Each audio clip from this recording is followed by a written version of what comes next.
ake siphinde sibingelele sithembe wonke umuntu uyaphila. Siyathemba wonke umuntu uyaphila la. Esinye sezihloko esathi sizoyithinta ilise sithi Ushembe noMnazaretha. Esinye sezihloko esathi sizoyithinta sase sikuveza ukuthi angithi kunesihloko esike sasithinta la isithi inkolo iyona yabulala ingqondo umuntu omnyama. Kungakho iningi labantu abamnyama selaba yidwedwe zezinye izizwe. Kodwa sasithe lapha inkolo yabezizwe. Mhlambe bazokhumbula ke abantu abanokuzivakashela la ukuthi cishe ziwu5 izihloko esikhuluma ngazo in total. Sasithe sizosithinta ke nesika Shembe noMnazaretha. Ngoba noShembe ukhona phakathi kwethu and ikakhulukazi kwisizwe samaZulu nezinye izizwe ikhona kodwa ke yena wafikela ezweni samaZulu. Sizoyibheka ke indaba kaShembe noMnazaretha ukuthi siye sizwe abantu abaningi bethi uShembe udukisa abantu, right? Bethi abantu uShembe ubhalwe iphi eBhayibhelini, uyabo? Kanti mawuthi uyalibheka ngempela iBhayibheli usuka kuGenesis uze uyofika kwiSambulo igama elithi Shembe alikho, uyabo? Kodwa ngoba ngeke ngasho ngathi thina angithi siphusha lento ye-black nationalism. Phela ngesikhathi kufika abasentshonalanga nizosixolela nini history ningayazi noma umlando ningawazi. Ngesikhathi kufika abasentshonalanga bezohlola lelizwe balifica lilihle base baliqhwaga kithi balithatha kithi. Base baba nama systems destroyer physically and psychologically. And njengoba sike sasho sathi esinye isikhali abasebenzisa ukuthi yonke lento ababeyenza yenzeke kalula inkolo okufaka phakathi nezincwadi ezingcwele abafika nazo. La kwasetshenziswa kakhulu iBhayibheli. eSouthern Africa nje Central Africa to Southern Africa kusebenze kakhulu iBhayibheli and then eNorth Africa kwasebenza iQuran. Then yabona iBhayibheli nginalo ngicabanga ukuthi nani ninalo. Thina ke into before siyifunde sihlola in and out.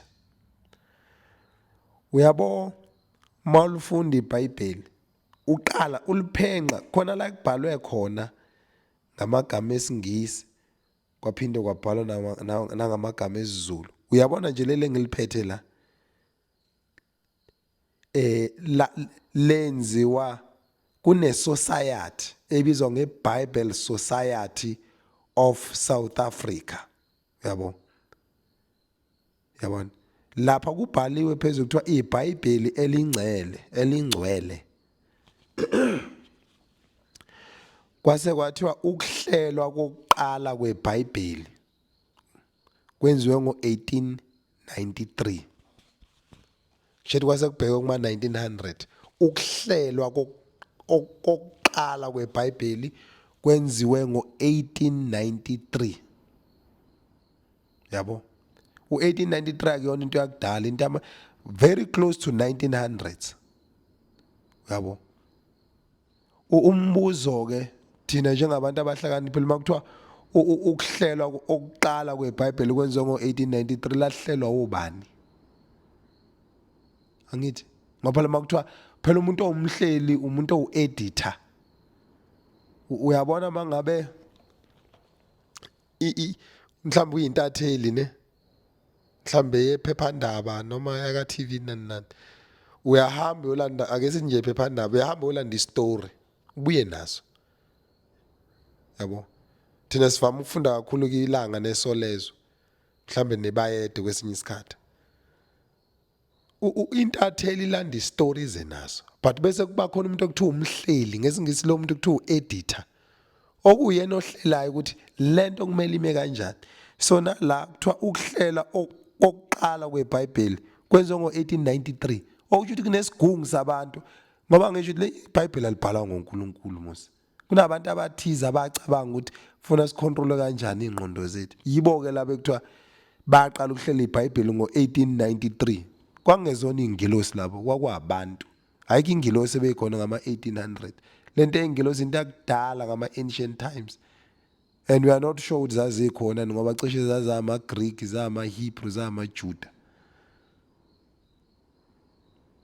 and then bese kuthiwa ukuhlelwa kokuqala kwaseningizimu Afrika kwenziwe ngo1974 angithi yeso iBhayibheli elingcwele leli sikhuluma ngalo njalo ukuhlelwa ke kokuqala kwaseningizimu Afrika kwenziwe ngo1974 okusho ukuthi lona mzukwane beqala ukuhlela iBhayibheli bakwenze ngo1893 kwase kuthi okokuqala okuthinta thina ngoba phela makhuluma ngeSouth Africa iSouth Africa besihlala sabantu abamnyama kwaqhamuka abantu abavela noma belungu abavela eEngland abakhuluma iEnglish noma eUnited Kingdom or Great Britain ngoba phela le English esikhuluma ivele eGreat Britain noma eUnited Kingdom or eEngland kwaqhamuka namabhunu evele eHolland yabona sase sihlelelwa kwase kuba khona ithimba buku 1974 into eseduze kanjani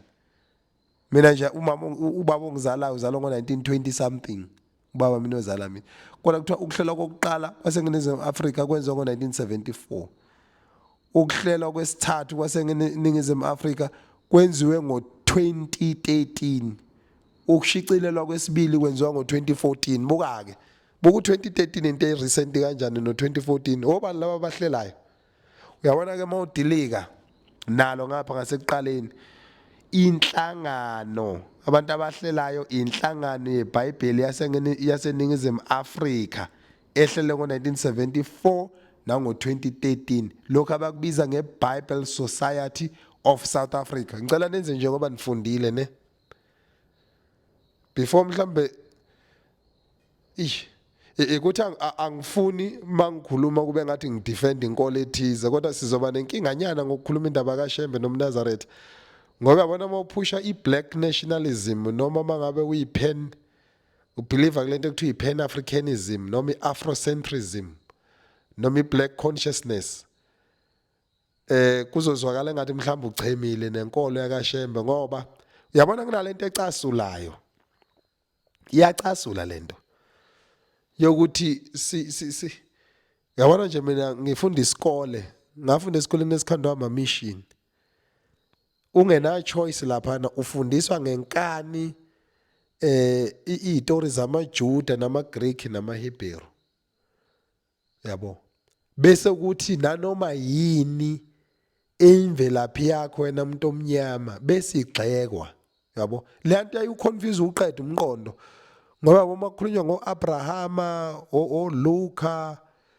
oIsaka bonke labantu sebashona kodwa utshela ukuthiwa baphile emoyeni mina ngazi ukuthi uAbrahama nje mase sifile sonke ngatshela lo mase sifile sonke sesifubeni sikaAbrahama njengoLazaro ekuthiwa wayesifubeni sikaAbrahama bese ngiyibuza kodwa ngisemncane ngoba ukuhlakanipha imphathe ngaqala uNkulunkulu wangipha nje ngisemncane noma ke ngithi ukunaka ke ngoba mhlawumbe omunye umuntu ohlakaniphile izomcika leyo nto le kodwa ukunaka ngumuntu ohlakaniphile nonaka ngalendlela ukuthi ngizoya kanjani esifweni saAbrahama umuntu wakwelinyizwe ongena umZulu ngoba mina ngumZulu ngokhuluma kanjani naye ngoba ilacishe soba nenkinga ukukhuluma ama languages yabo kodwa ke bayisofteke mawusemncane ngoba usuku seyingane yabo kodwa mawuya ngokukhula besiwenza iresearch njengoba ngisho ngithi before ngithi asiyofunda koDeuteronomy mhlambe koLevi koExodus kwabaseKorinte funa sibheke ukuthi obani abasihlelela lento njengoba ngisho ukuthi nawo bokulithathe lakho iBhayibheli before nje sigijime sithi siyofunda kuPetro oqala kuPetro wesibili uzoyithola asiqale lana ukuthi le Bible Society of South Africa eyasihlele iBhayibheli ngo1974 nango2013 obani bonke labo bantu labo. And yabo nje leli engilifundayo la noma enginalo phambi kobuso bami leli la printwa yabona, printed by angazi leligama, Amity Printing Company Ltd. Leli la printwa eChina leli, yabona. Kunendawo lapha eChina kuthiwa uMozhou noma uZhonglu, angizazi kini ama China yabona, angikwazi ukufunda amanye amagama la. Kodwa ngiyacela bafowethu, ngiyakhumbula nje nami ngisafunde high school sasinazo ingane ezifunda ezikhonze kuphakameni. Phela sasifunde Christian school. Kahle kahle iSouth Africa is a Christian country, ne? Ngoba sasicolonizwe amangisi. Vele kumuntu mangabe colonizile noma isigqila sakhe kuyakuphoqa ukuthi wenze lento ayisho. Vele uma isigqila nje usuku umgodo womunye umuntu kahle kahle. Mhlambe ke sisazonichazela kule chapter ekhuluma ngeqiniso ngomlando wabantu abamnyama, nizoba ne full understanding. But lana njengoba ngeke ngasho ngathi senza ama highlight la, uyabo. So esengisho ukuthi noma sizolibheka iBhayibheli ngoba ngeke singalibheki, ngeke sikwazi ukuchaza indaba kaShembe ingozanyana kakhulu, kodwa ke ngeke futhi singayinaki ngoba kunabantu abathi uShembe udukisa abantu, yabo. uShembe nje udukisa abantu. Kunabantu nje abachumisa lelo vangeli kuthiwe lento kaShembe into engekho, udukisa abantu, akabhaliwe eBhayibhelini. But thina ngoba ngeke ngasho ngathi before silifunde, uyabona nje lizokutshela ukuthi asifunde kwabaseKorinte. Mina ngikwazi eKorinte, mina kulelo kwamaphumulo, mina edabango angeke ngizwe nje kuthiwa sizofunda kwamaphumulo edabango noma mhlambe kwamaphumulo eSinamfini, mhlambe noma ePetezi, mhlambe yabona, mhlambe kaMatini, mhlambe zofunda kwabakaMatini noma kwabakuphi nje kwabasendunsulweni. Ngeke isho yonke lonto leyo. So ngoba ngisho ngithi silibhekile la obani laba kubhaliwe la kuthiwa Bible Society of South Africa. So ke okusho ukuthi kwamanga lento ukuthi iBhayibheli incwadi engcwele ephefumulelwe uNkulunkulu, ngoba le ncwadi le, ngoba kusho ukuthi ukuhlela kokuqala kwenziwe ngo1893 ayikwenziwa ngoNkulunkulu, kwenziwa ithimba labantu lelo. Then ukuhlela kokuqala kwaseNingizimu Afrika kwenziwa ngo1974. Bekune slavery ngo1974 mos. Sibhizi siyabhonywa ngalana sibizwa ngamakhafula nangamanigro. Okay, ngicathi eAmerica but still yasekhona lawo magama. Ukuthi nje phela awusabizi isinomi kanjani ngoba sesathola inkululeko, but asekhona and exist. But ngifuna ubuke la 1974 ukuhlela kokuqala kwaseNingizimu Afrika kwenziwa iBible Society of South Africa, and I can assure you, uyabona thina sithole uMandela ngaleso sikhathi bese ejele. 1974 uMandela bese ejele. Bekunomzabalazo engapheli because cishe ngo1976 mangasiphazami June 16 kwafa ingane lapho. Kwafa ingane. Buka ke nje kusanda kuhlelwa ke lento eBhayibheli, iBible Society, and I can assure you ukuthi kuleyo Bible Society of South Africa yayihlela ngo1974 wayengekho umuntu omnyama. Ngapha lo muntu omnyama wayengakwazi ukuhlangana nabamhlophe. Cishe lonto ize yaphela ngo1994 izwe selithathwa uhulumeni kaKhongolose, umuntu omnyama esekhululeke ebugqilini.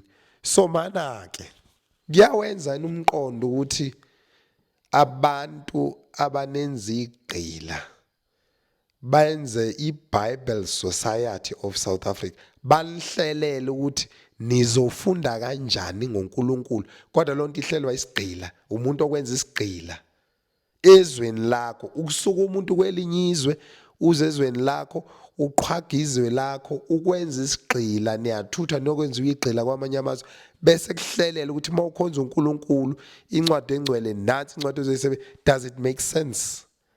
To me it doesn't make any sense, yabo. Angifuni ukuqamba manga, it doesn't. Kahle kahle i-black nationalism ithi researcher, yabo, researcher yenza research thoroughly bese ubelieve ukuthi wena njengomuntu omnyama usona isidalwa njengoba babesibona ukuthi thina siyizinto zokuxhashaza isinoma kanjani. No, ayikho lonto leyo. Uyabo? So mangikhuluma ngeblack nationalism philosophy ukusho ukuthi nathi njengabantu abamnyama umuntu akakwazi ukuthatha into avele ezokufuqa yona nawe bese uyayiaccepta nje, as simple as that. Uyayihlaziya into, yabo? Uyayihlazili ngoba ngisho ukuthi 1974 Bible Society of South Africa yahlangana yathi kwahlelwa ukuthi kahle kahle nansi izinto ekufuna sigijime ngazo noma sifunde sona. Uyabo? But anyway, la sizokhuluma ngendaba kaShembe noMnazaretha.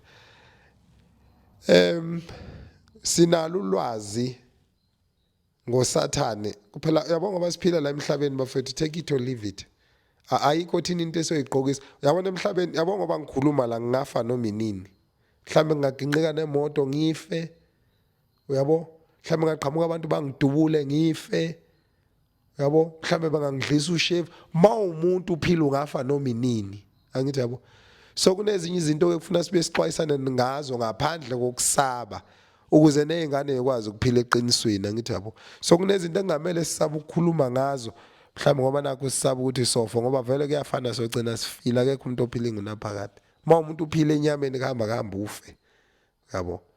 So mhlawumbe shame more especially esikoleni isekhona izingane ezisonta kaShembe. Uyabona nje mina ngifunda isikole zazisenkingeni izingane ezayisonta kaShembe ngoba sasigcona sikhulume yonke into esiyithandayo ngoShembe ngoba phela sasazi ukuthi thina nje asakhile la sinekhaya Jerusalem umuzi okhanyayo, futhi ngangazi ukuthi eJerusalem nakusezulwini, ngangazi ukuthi kusemhlabeni. Yawo indlela nje sasibhayiziswa ngayo. Kodwa ke njengoba ngichaza ukuthi yabo, njengoba siphila la emhlabeni sinaso isihloko la sikhuluma khona ngenkolo yakaSathane, and asikwazi ukusaba ukusho ukuthi kunezinto ekuthiwa ama-Illuminati okuyinkolo zakaSathane ezichithiwe la emhlabeni ukuthi zidukisa abantu. Kunabantu abayibiza ngama-Freemason, kunabantu abakhuluma nge-New World Order, yonke lonto ama-programs akaSathane. Uyabo? Engikwaziyo-ke mina ngesikhathi senze i-research, uyabona igenge yakaSathane ngoba sake sachaza kwesinye ihloko esayithinta ukuthi kuyathandazwa kaSathane. uSathane kubhizi kaSathane ayikancane, ingakho nomhlaba ubona ume kanjena nje, kubhizi, akuphunyulwa laphana, akuphunyulwa. Noma uzoba rich imali uyayithola impela kodwa akuphunyulwa, kubhizi. So esengisho ukuthi bayihijackile-ke inkolo abantu bakaSathane. Bayakwazi kuba befundisa abantu bakaSathane, balifunda iBhayibheli abantu bakaSathane, bavula amabandla abantu bakaSathane, bayiqoqa imali kubantu abantu bakaSathane. I'm telling you. Bayiqoqa noma bengalifundi kakhulu iBhayibheli. Uyazi umuntu wakaSathane nombona ngani ngokuthi angalifundi iBhayibheli, elweda nethi unamandla, enza imilingo yakhe, enza amandla, kubatshwaza amandla akhe. Isikhonza kaSathane lonto leyo. Yabo? So esengisho ukuthi sizolufunda iBhayibheli. Engikwaziyo noma esikresearchile ukuthi vele abantu bakaSathane balihijackile iBhayibheli. Okuningi okunye kwakho okubhalwe la phela lisusela kwiThora iBhayibheli. AmaJuda asebenzisa iThora. Yabo? Uyabona nje uShembe uthi abantu abagcina iSabatha. Mawuthi alifunda la eBhayibhelini likhona iSabatha. uShembe uthi iPhasika lingoJanuary. Uyabona mawuya kunencwadi nje la eBhayibhelini ekuthiwa kaLevi ekhuluma ngendaba yelokhu njana yayo inhlangano le yangoJanuary ukuthi iPhasika ngokomthetho lingoJanuary, lingenyanga yokuqala, alikho ngenyanga yesine. Inyanga yesine angazi nina mhlawumbe nizoba interested kule channel esiyivulile nikulalele okuningi sobe sikhuluma ngakho ngoba kuya relate manje, angifuni isilo sikuphinda phinda. Uyabona inyanga yesine uApril kahle kahle, yabo, inyanga okubhayizisa abantu, yabo, ngoba ngisho uqala yabo mazithi 1st April to April's Fools, yabo, uqala nje uApril mhla ka1 April's Fools kuthiwa usukwenza abantu izilimi inyanga yokubhayizisa abantu inyanga okwenza abantu izilimi kodwa lokho sizonichazela ke kwisihloko esithi inkolo kaSathane alikho iphasika lingolokhu njani sizonichazela lokho kule sihloko esithi inkolo kaSathane alikho iphasika elingo April likaNkuluNkulu ayikho lonto le sizonichazela kodwa njengoba ngisho ukuthi nakaSathane kunemgubhe khona ngithi yabona la kufuneka khona igazi ukuthi abantu mabephithizela bethi kuginqika imoto kulandwa igazi kaSathane kusetshenzwa ngegazi kodwa sizonichazela uyabona nje ake mhlambe nginifundele nansi incwadi kaLevi 23 namona le Bible boyifunda incwadi kaLevi 23 uqale kuverse 1 ngizoyifunda ngamasibomu lencwadi ngoba sizwa kuthiwa noma angathi sizwa ngiphila kwaZulu Natal ngoJanuary uShembe unyazi luke luthatha abantu libayise eKenani umqalo wendlela lo inkosi ilanga le inkosi inyanga yezulu kube inkosi uthi ngoba sekuba unyazi ufuna kucaca ukuthi masikhuluma ngonyazi sikhuluma nanto kunyazi yilo lolu luthatha abantu ngoJanuary ngezwe banokugxeka abantu abaningi lokhu kuthiwa abantu bakaShembe bayagula bahamba ngeenyawo ibanga elide njani njani but njengabantu aba researchayo nabafundayo kakhulu sithema ngabe sibheka la eBhayibhelini sathola incwadi kaLevi 23 ethi uJehova washo kuMose wathi yisho kwabakaIsrayeli uthi kubo imhlangano kaJehova enakuyimema ibe imikhosi eyingcwele le imhlangano yami kosetshenzwe insuku eziyisithupha kepha usuku lesikhombisa luyisabatha lokuphumula umkhosi oyingcwele liyisabatha lelo thushemba abantu abagcina isabatha kosetshenzwa insuku eziyisithupha kepha usuku lesikhombisa luyisabatha lokuphumula umkhosi oyingcwele ningasebenzi umsebenzi ngalo kuyisabatha likaJehova ezindlini zonke zenu ake ngime kancane lapho akushiya ukuthi isabatha likaShembe yisabatha likaJehova mawugcina isabatha uligcinela uJehova awuligcinela uShembe ngokuthola kwami mangifunda la and secondly angishumayeli angiyena umuntu owazi ukushumayela ngumhlazisa akwazi ukuhlaziya ngithi siyanaka ngoba ngeke ngachaza ukuthi into mayikhuluma siye siyinake thina yabo okusho ukuthi isabatha mawuligcina awuligcinela uShembe uligcinela uJehova isho njalo lencwadi mawuqhubeka ke kuverse 4 ithi le imhlangano kaJehova umkhosi oyingcwele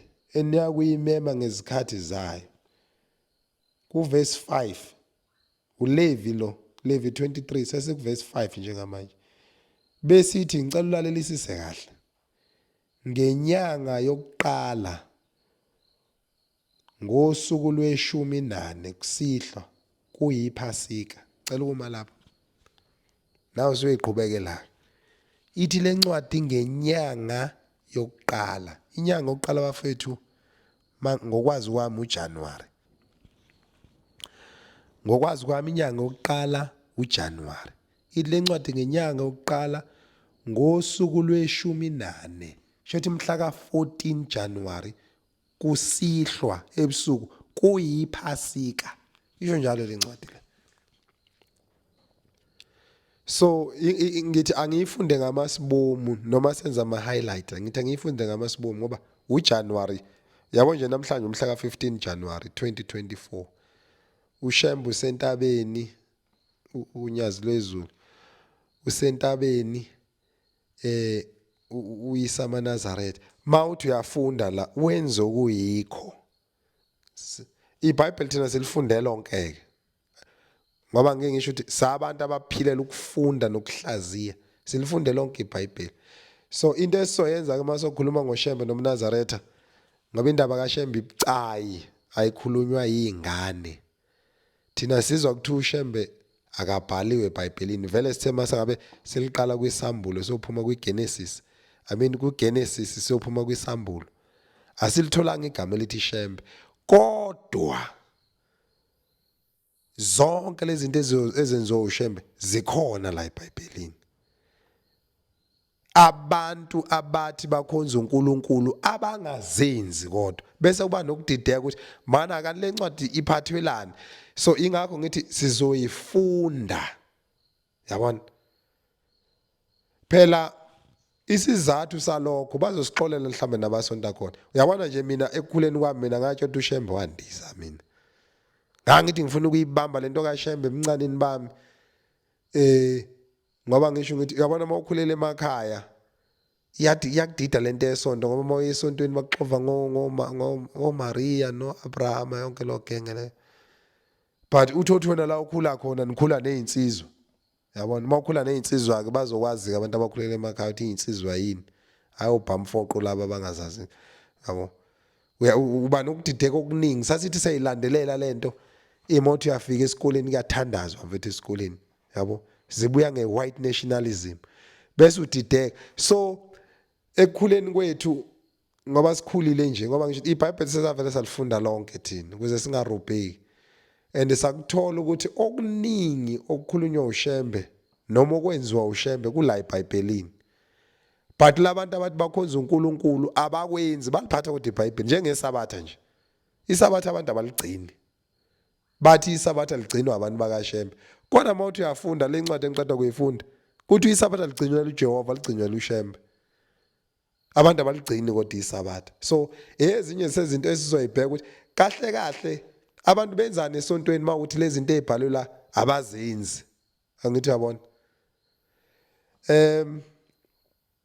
Kuzoba nzima ukuchaza indaba kaShembe. Indaba kaShembe ijule kabi, idinga abantu mhlawumbe thina into esoba busy ngayo mase sokhuluma ngoShembe noMnazaretha ukufunda incwadi ezithize eBhayibhelini. Angithi uyabona?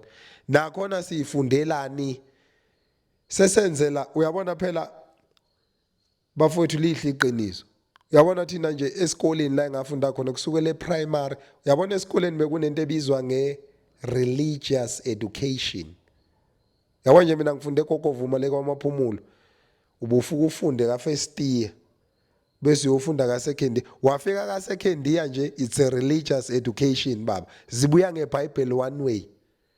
And I wonder why bayibiza nge-religious education, because wakufuna bekubize nge-Christian education ngoba phela ukube sasifunda nge-religious education kwafuna basitshela ngama-education o-Islam, o-Hinduism, o-Buddhism no-Mithraism. Inqwaba ama-religion akhona esizonifundisa ngawo ngoba sinasi isihloko esithi inkolo yabezizwe yona yabulala ingqondo umuntu omnyama.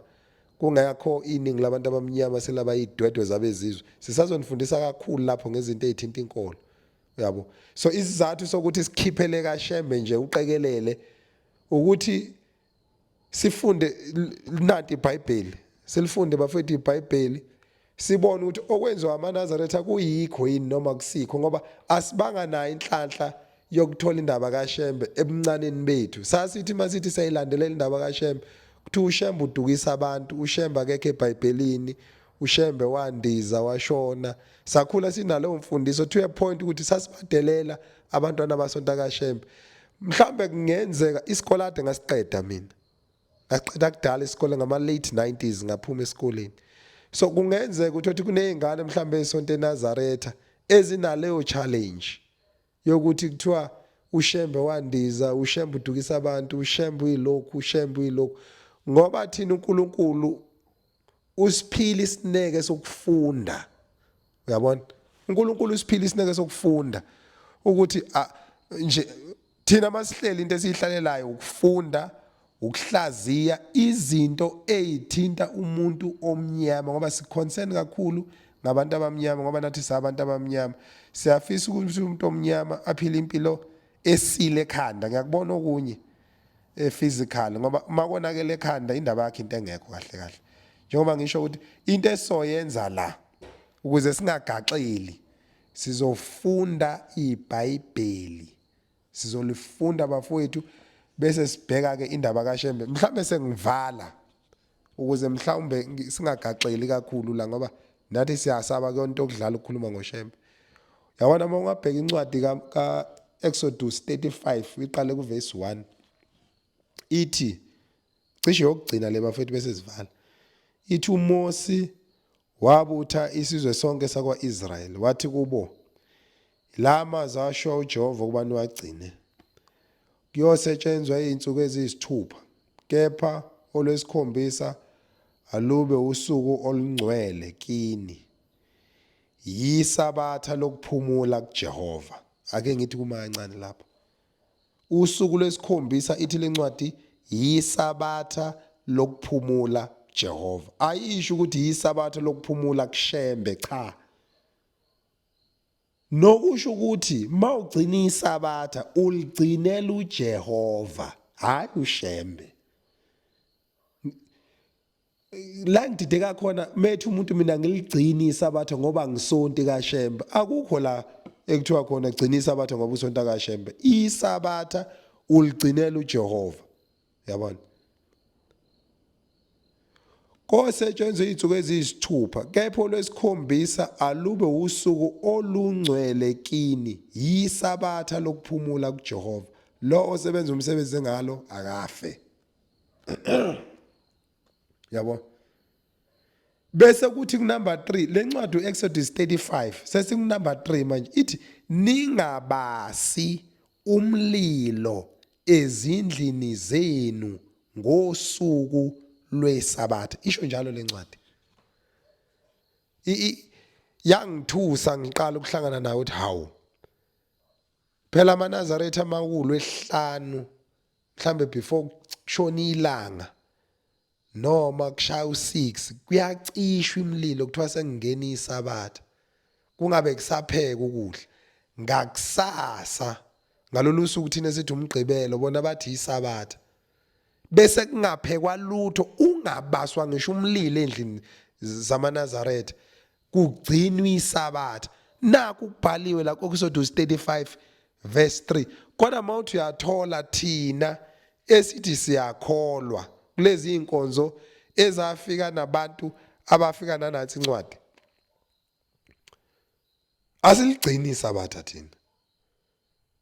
Sithi isabatha ligcinwa abantu bakaShembe, kodwa akukho la kule ncwadi Exodus 35 ukuthi kufuma ugcina isabatha kufuna usonto kaShembe. Kuthiwa usuku olungcwele kuJehova, ungabaswa nomlilo. Kodwa thina mangabe kuyiSaturday siyahlaba, senza imicimbi, senza amadili, sibase ngesonto sihambe siye esontweni. Mana ke angithi uJehova ugcina isabatha, siligcini ngani pho masimthanda uJehova. So ezinye zezinto ke esobe sikhuluma ngazo masikhuluma indaba kaShembe nomNazaretha, ngoba ngeke sikwazi ukuyichaza thina indaba kaShembe nomNazaretha, sibancane kakhulu, mhlambe futhi ngasilimaza nokusilimaza. Sizobe sidila neBhayibheli thina bafethu nje sisebenza ngokufunda nokuhlaziya nokulungisa umqondo umuntu omnyama. Umsebenzi wethu lo kuphela, awukho futhi omunye. Kuwumsebenzi wethu thina abantu abamnyama, yabo, ukubuka ukuthi lento ngoba ime kanje kahle kahle ngabe yikho yini, bese siyibuyekeza sihlazi. Inhloso ke akukhona ukudelela abantu, mhlawumbe ukugxeka izinkolo zabantu ukuthi abantu uyabona nje mina indaba ukuthi ukugxeka inkolo yomuntu angisenamsebenzi nalonto leyo. Anginandaba nalonto leyo mina, ngifuna uqamba manga. Ngoba uyabona nje udede nje indaba kaShembe esikoleni nje thina udede nje sasitshela udede ukuthi udodi lento kaShembe. Lapha enhlangakazi lo umqalo wendlela ubaba umqalo wendlela noma ubaba omkhulu kusho njalo, wayethatha izalukazi ayijube lapha ayijukujele lapha emaweni zife, wenza ngazo umhlatshelo. Iyona into esasitshelwa yona lonto le, and kwangasho ukuthiwa kuyagxekwa, uyabo. So ngoba sisho sithi nathi asifuni kuthiwe mhlambe sithunywe ithimba thizeni la kaShembe ukuthi sizodelela abantu. Cha bafowethu, akunjalo. I-channel yethu inkulu, ikhuluma ngezinto eziwu5. Mawuthi mhlamba nawabonanga i-video yokuqala siyocela ukuthi ni-check la kwi-link. Sibheka yonke into eyasetshenziswa ukudestroy umuntu omnyama engqondweni, bese siyibuka, bese sibona ukuthi singayilungisa kanjani. So nekaShembe ke ngeke siyizibe ngoba uShembe ukhona phakathi kwethu, ulandelwa abantu abaningi. Nathi sizele sineyingane, mhlawumbe ingane amangabe esikoleni, mhlawumbe ake ngithi ba nothando la kaShembe, ibhekane nalenkinga le yokuthi uShembe udukisa abantu. ake sibuke ngempela ukuthi uyabadukisa yini sifunde iBhayibheli phela. Thina into esiyenza nje la ukufunda iBhayibheli. Ngeke sikhuluma indaba kaShembe ukuthi uShembe ukanje asazi lutho ngoShembe. Into nje siqhathe noShembe ilento ukuthi ebuncaneni bethu kwathi udukisa abantu and asizona izingane manje sikhulile. Asizona idakwa, asibona abadansi. Sabantu abadla incwadi ubusuku nemini ukuze kulungise abantu ingqondo. So ngeke sizibeke indaba kaShembe ngoba idelelwe kakhulu. Sisafunda izikole namanje isabukeleka phansi. So ngoba ngisho ukuthi sizofunda nje iBhayibheli thina sibuka ukuthi ubani wenze kuyikho uShembe nalabantu abangasonti kaShembe lokho nje. Umuntu ke uyena kosoyithathela idecision okugcina konke sokukhuluma ungakuthathi ngoba kunjalo. Siyacela na ukuhlaziye ukubheka ukuthi kuyikho yini. Sizocela nanehlabelelo ke nanehlabelelo indaba kaShembe ithe ukujula ingozanyana ngoba sisho kuzoba nzima ukuthi sikhulume ngayo ngoba uyabona nje kunemthandazo lapha cishe emithathu.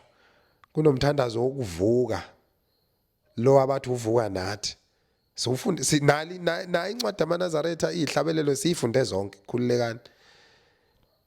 Sabathola futhi abahlakaniphile ngoba abantu abahlakaniphile sa consulta kubona abakhonza khona. Sa consulta ngendlela yethu.